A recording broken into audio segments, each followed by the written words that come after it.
لیاری میں جب بھی بیان ہوا ہے ماشاءاللہ ایسا جوش و خروش نظر آئے، لیکن تھوڑا سا اعتدال ہو تو اچھا ہے، تھوڑا اعتدال ہو، خاموشی ہو، تاکہ بیان تو ہونا. ایسے جوش و خروش کا فائدہ کیا جس میں بیان ہی نہ ہو سکے. بیٹھ جاؤ، کھڑے نہیں رہے بھائی، بیٹھ جائیں، شاباش. لیاری سے جو ہماری وابستگی ہے بہت پرانی ہے. اسکول میں ہمارے دوست لیاری کے پڑھتے تھے.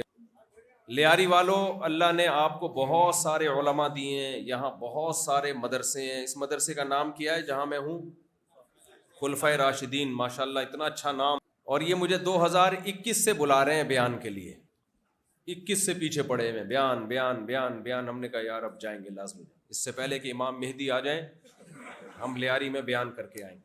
2021 سے یہ پیچھے پڑے ہوئے ہیں بیچارے. تو دیکھو، میں کوئی نئی بات نہیں کروں گا آپ کے سامنے، میری کوئی بات میری نہیں ہوگی. جو اللہ رسول کا پیغام ہے آپ تک پہنچاؤں گا، جو علماء پہنچاتے ہیں. آپ کے یہاں علماء بہت ہیں ماشاءاللہ، مدارس بہت ہیں، تبلیغ کا کام، ان سے جڑو.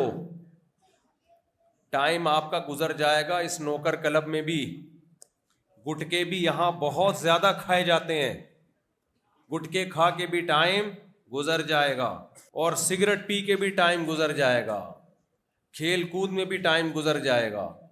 لوگ کہتے ہیں ہم یہ کام اس لیے کرتے ہیں کیونکہ ہمارا ٹائم پاس نہیں ہوتا. بھائی صاحب، ٹائم سب کا پاس ہوتا ہے. کسی کا اچھے کاموں میں پاس ہوتا ہے، کسی کا برے کاموں میں پاس ہوتا ہے.